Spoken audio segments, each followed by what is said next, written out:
Kemudian yang ketiga, tadi yang pertama dinin, kedua Abu Dazarah, larangan penyembahan ilah-ilah asing. Yang ketiga, larangan menista Tuhan, ya, Gelilat Hashem, atau eufemismenya itu adalah Kidus Hashem, eufemismenya, ya. Kemudian imoralitas seksual, gilui arayot 4, ya. Gilui arayot itu larangan untuk melakukan misalnya kejahatan seksual. Lalu sefikut damim, larangan penumpahan darah, pembunuhan. Lalu tindakan kekerasan, perampokan, pencurian itu disebut gesel.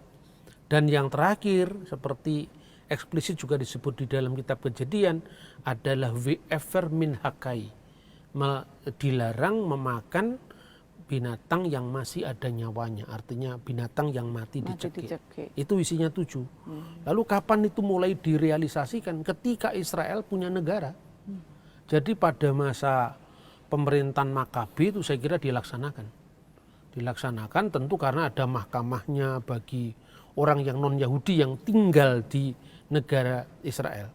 Jadi bagi orang Yahudi yang tinggal di negara Israel, ya berlaku hukum Musa. Tapi bagi orang asing yang disebut ger, yang tinggal di negara Israel, yang melakukan hukum Nuh karena mereka sesuai dengan tuntutan Alkitab, disebut gertosaf. Gertosaf itu orang asing yang menjalani kehidupan yang benar sesuai dengan Alkitab. Itu sudah dilakukan pada masa pemerintahan Israel kuno. Pada zaman Musa pun dilakukan, yaitu ketika mereka berada di padang gurun. Nah, untuk Israel sekarang ini dalam tahap untuk diperkenalkan, dan itu saya kira belum menjadi hukum resmi, karena di negara Israel itu kan negara demokratis, ya. Di bawah negara Israel itu ada bagian-bagian misalnya agama Yahudi, kemudian juga jaminan kebebasan bagi orang-orang yang beragama Kristen, itu ada semua. Bahkan di kalangan aliran-aliran Yahudi yang kadang-kadang juga tidak sama. Itu saya kira. Iya. Ada lagi yang tadi belum dijawab? Oh iya, yang terakhir, Bah, bagaimana kita sebagai umat Kristen menyikapi. Ya, saya kira seperti pandangan saya seperti Vatikan tadi, bahwa itu secara biblical memang punya root, punya akar, ya. Jadi kita tidak bisa menyangkal bahwa memang ada larangan penyembahan asing, Abu Dazarah, kita dilarang menista nama Tuhan, kan itu kan perintah 10. Iya. Jangan menyebut nama Tuhan Allahmu dengan tidak hormat dengan sembarangan, kan itu ada. Kemudian hukum itu universal. Misalnya larangan untuk pembunuhan, larangan untuk perzinahan, itu kan sifatnya universal. Jadi kita menerima. Hanya persoalannya adalah pada implementasi praktisnya, artinya pelaksanaan hukumnya, penegakan hukumnya. Lah itu siapa yang menafsirkan Abu Dazarah? Nah, kalau ditafsir rabi-rabi, kalau rabi-rabi bisa paham agama lain, misalnya tentang Kristen, tentang Hindu yang ada di negara Israel, karena sekarang kan Thailand membina hubungan dengan Israel dalam bidang pertanian. Di kibbutz itu banyak orang Thailand yang belajar pertanian ke ke Israel, dan orang Israel membutuhkan benih mangga, benih tanaman-tanaman Asia itu kan berlaku bagi apa? Gitu loh. Kalau aturan para rabi, orang yang sudah gertosaf, orang asing yang hidup sesuai dengan tuntutan Taurat, itu satu langkah lagi mereka menjadi Yahudi proselit, ya, gersedek, menjadi orang asing yang benar sesuai dengan tuntutan Taurat. Lah kalau mereka sudah jadi Yahudi yang berlaku hukum Taurat, bukan hukum Nuh. Jadi prinsipnya itu adalah prinsip kebebasan beragama, tapi persoalannya pada implementasi praktisnya, pada pelaksanaannya itu yang menjadi masalah, kan? Ya. Ada lagi yang mau tanya? Mas, saya mau nanya. Berarti untuk orang-orang bukan Yahudi tidak berlaku hukum Musa, misalnya larangan makan babi dalam Imamat 11. Nah, itu bagaimana, Pak? Oh iya, jelas. Ya, untuk orang Yahudi ya tidak berlaku, orang bukan Yahudi ya tidak berlaku hukum Musa. Hukum Musanya berlaku bagi orang Yahudi.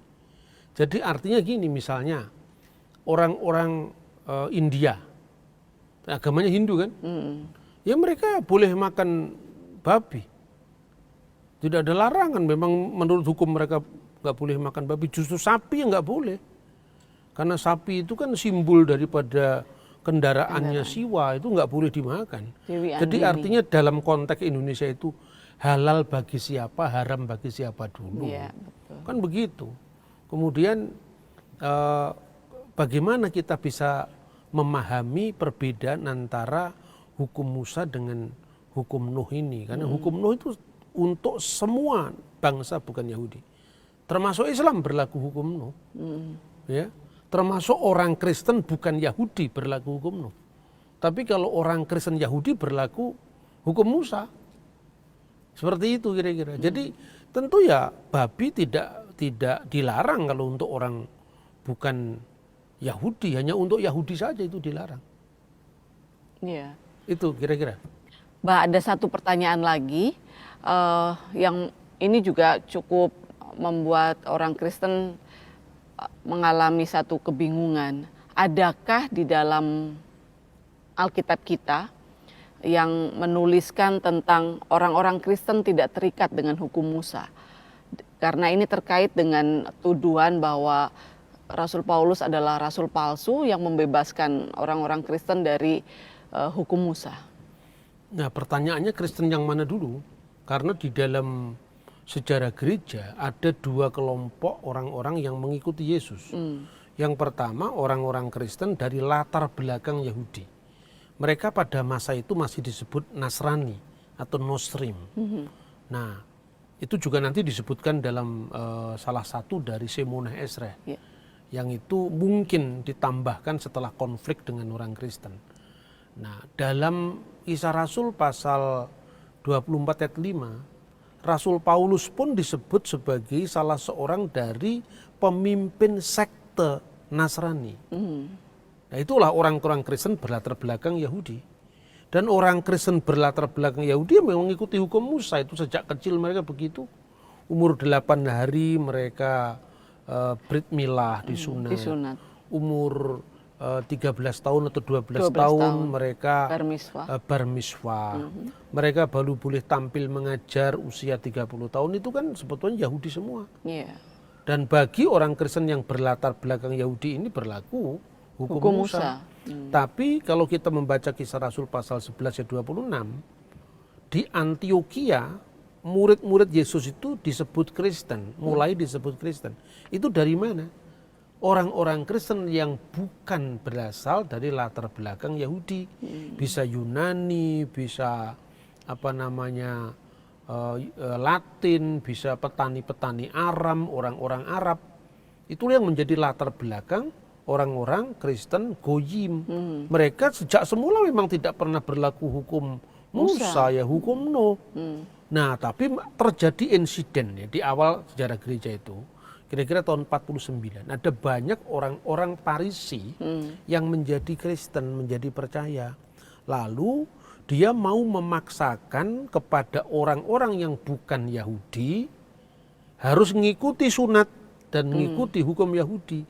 Lalu gereja bersidang, itulah yang disebut Konsili Apostolik di Yerusalem tahun 49 yang dicatat dalam kitab Kisah Para Rasul.